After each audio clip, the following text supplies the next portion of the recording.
Hello friends, कैसे हैं आप सब। आज मैं आपके लिए लेकर आया हूं एक और बेहतरीन हिस्ट्री, एक ऐसे वीर योद्धा के बारे में जिसके बारे में आप जानकर बहुत ही खुश होंगे। जो कि आप सोचेंगे कि हमारे भारत में ऐसे ऐसे महान योद्धा भी हुए हैं जिनका नाम है शहीद अब्दुल हमीद। इनकी शहादत को हम भी सलाम करते हैं। यह है शहीद अब्दुल हमीद और इनका जन्म सन 1933 में उत्तर प्रदेश के ज़िला गाजीपुर के एक गांव धर्मपुर में हुआ था। इनके पिता पहलवानों में शुमार किए जाते थे, लेकिन गरीबी के कारण, मतलब इनके पिता जो थे वो गरीब थे, इसी कारण वो पहलवान में आगे नहीं बढ़ पाए, मतलब पहलवानी नहीं कर सके। तो क्या हुआ, वो सिलाई का काम करने लगे। जब वो सिलाई का काम करने लगे, उनके घर में जो गरीब थे, ये लोग बहुत ही गरीब थे, धर्मपुर गाँव में रहते थे। तो क्या हुआ, जब ये बचपन से गरीब थे, लेकिन ये अपनी गरीबी के कारण पढ़ नहीं सके। इनका पढ़ाई लिखाई में मन नहीं लगता था अब्दुल हमीद का, ठीक है। तो अब्दुल हमीद ने क्या करा, 10th क्लास तक ही पढ़ सके और ये गरीब थे, इसलिए इन्होंने खुद अपने दिमाग से पढ़ाई छोड़ दी। तो लेकिन बड़े होने के बाद जब ये पढ़ाई लिखाई नहीं करते थे, उसके बाद इसीलिए ये शरीर से बहुत ही मजबूत थे, बहुत ही ताकतवर थे, ये बचपन से ही निडर थे। और इनका निशाना जो था बहुत ही परफेक्ट था, इतना अच्छा था, बहुत ही अच्छा था इनका निशाना, ठीक है। तो और फिर बड़े होने के बाद अब्दुल हमीद ने ये सोचा कि मतलब अपने भारत की, अपने देश की सेवा करने के बारे में सोचा। सन 1954 में 1954 में इन्हें पता लगा कि भारतीय सेना में भर्ती निकली है। तो ये वहाँ पे भर्ती होने के लिए चले गए। इन्हें सिलेक्ट कर लिया गया और इनकी ट्रेनिंग के बाद सन 1954 में ये सेना में भर्ती हो गए। तो क्या हुआ, जब 1962 में इन्होंने चीन को अपने कौशल और अपने सामर्थ्य से धूल चटा दी। अब्दुल हमीद ने सबसे पहले इसी युद्ध में अपना कौशल और अपने सामर्थ्य दिखाया था।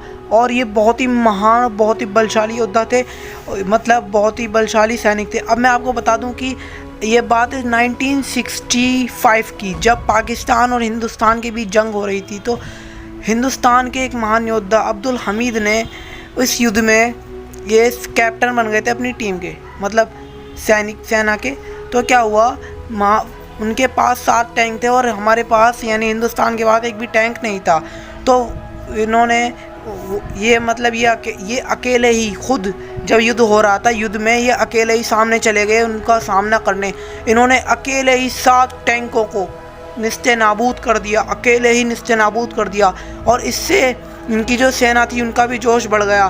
तो ये युद्ध तो जीत गए, लेकिन हुआ ये, जब ये युद्ध लड़ रहे थे पाकिस्तान और हिंदुस्तान के बीच, जो युद्ध 1965 में चल रहा था, इस युद्ध में अब्दुल हमीद ने अकेले ही 7 टैंकों को तबाह निस्तनाबूद कर दिया। अब मैं आपको बताऊं कैसे कर दिया। देखिए, अब्दुल हमीद ने क्या करा, जब पहले उन्होंने देखा कि एक टैंक वो पास लेकर आया, तो ये कई सारे बम और हथियार लेकर पहुंच गए, किसी जगह पर छुप गए। और इन्होंने वहां से सामने आकर के उनके पहले एक टैंक को, फिर दूसरे टैंक को, फिर 2 टैंक को एक साथ कर दिया।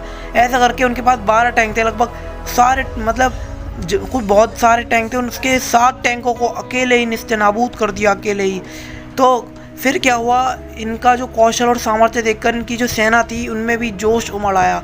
फिर जब इन्होंने सबको 7 टैंकों को पराजित कर दिया, लेकिन उनका पाकिस्तान का एक सैनिक था, जब टैंकों को निस्तेनाबूद कर दिया, पाकिस्तान के कई सारे सैनिकों को शहीद कर दिया।